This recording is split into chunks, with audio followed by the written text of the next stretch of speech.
welcome to this jazz guitar lesson. I'm Chris Whiteman and thanks for joining me. Today we're going to look at some ways to add harmonic motion to our comping using passing chords. So what that means is we're going to be adding additional chords to the standard changes of a tune, but we're going to do it in a way that retains the original harmonic foundation. So we're not reharmonizing, but just adding some harmonic movement, which is going to result in a more sophisticated sound when you're comping. We will be using Autumn Leaves in the key of G minor for our example today, but you can apply this concept to any jazz standard. So the primary concept we're going to be using is a 1/2 step approach from above into the chords of the song. And for this exercise, that approach chord is always going to be a dominant 7th. So if we look at the first two chords in Autumn Leaves, we have C minor 7 to F7, right? And they're each 4 beats or a full measure per harmony. And so what I want to do is I want to start on C minor. I see that F7 is where I'm going, and between the C minor and the F7 is where my approach goes, right? So I'm going to overshoot the F7 by 1/2 step. That takes me to G flat 7, and then move into F7, right? And we have to be aware, as we add more harmony, we're going to have to rhythmically compensate for that harmonic motion. And how we're going to do that is we're going to give up some of the duration on the C minor. So instead of 4 beats on the C minor, we're going to do 2 beats on the C minor and then 2 beats on the approach. And just to keep it simple, that's going to be the harmonic rhythm for all of the tune. We're just going to break it up into 2 beats per chord, primarily. There'll be a couple times where we move a little faster. So we get this 1, 2, 3, 4, 1, 2, 3, 4, 1, 2, and then that pattern continues. I have to look, I'm on F7, I'm going to B flat major 7, so my approach chord up a 1/2 step, I go to B7 into my B flat major 7. My next harmony is E flat major 7, so I have to overshoot by a 1/2 step, go to E7, takes me to E flat major 7, right? Next harmony is A minor 7 flat 5.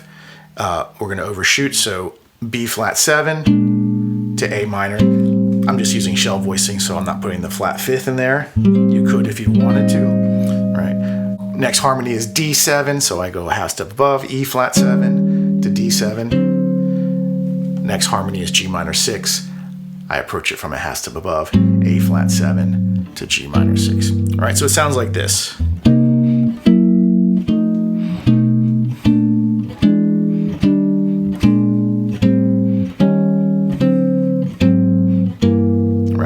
And so, you know, if you're using shell voicings and you're doing this, you get some nice bass motion as well. So I just want to reiterate, you know, the rhythm that we're using now is just for simplicity. I mean, it sounds fine, but it's just one option. You know, we could do syncopated rhythms. We could break it into, you know, 3 beats for the original chord and 1 beat for the passing chord. That would sound like this.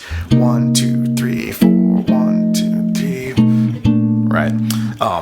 Or a combination of a variety of rhythms.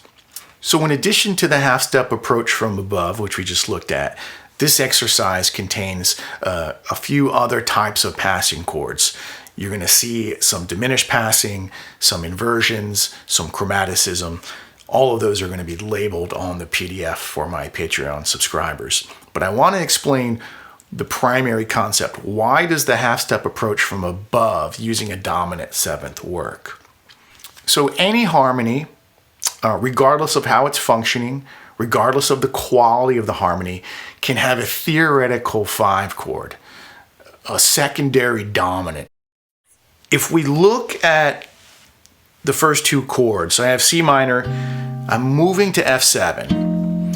So what I want to do, I'm going to work back from F7.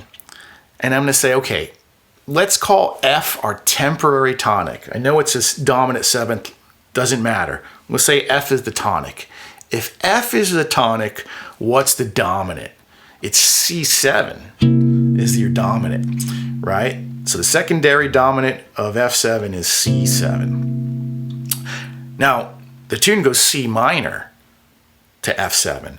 So if I want to create some motion, I could play 2 beats of C minor, 1, 2, and then 2 beats of C7, right? Because what happens is the 3rd and 7th, the 3rd of C minor is E flat and the 7th is B flat.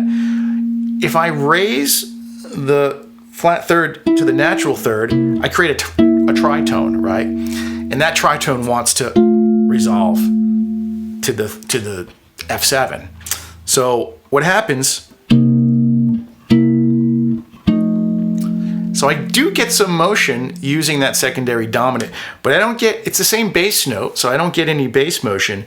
And so what people started to do is they said, well, instead of moving C minor to C7, let's use the tritone sub of C7, which is F sharp 7 or G flat 7, right? Shares the same, the 3rd and 7th flip, they're the same in both harmonies, right? I have B flat and E in a C chord, and I have B flat and E in a G flat 7. The only thing that's changing is the root. So now you get some nice root motion, good voice leading in the bass, right? So that is how we end up getting a half-step approach from above.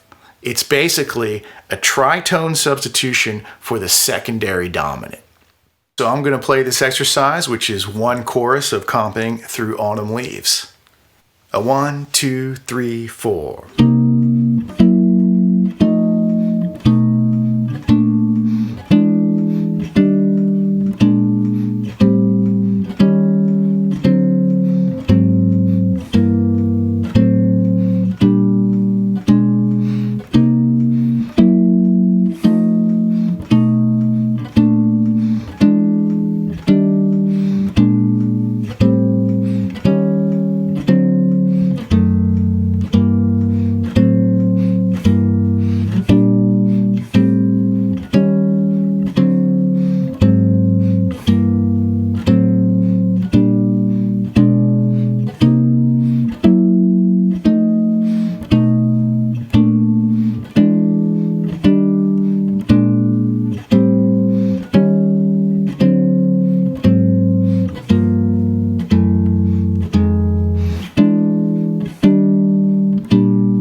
Thanks so much for joining me. I hope you found this information useful and that you find ways to incorporate it into your own repertoire.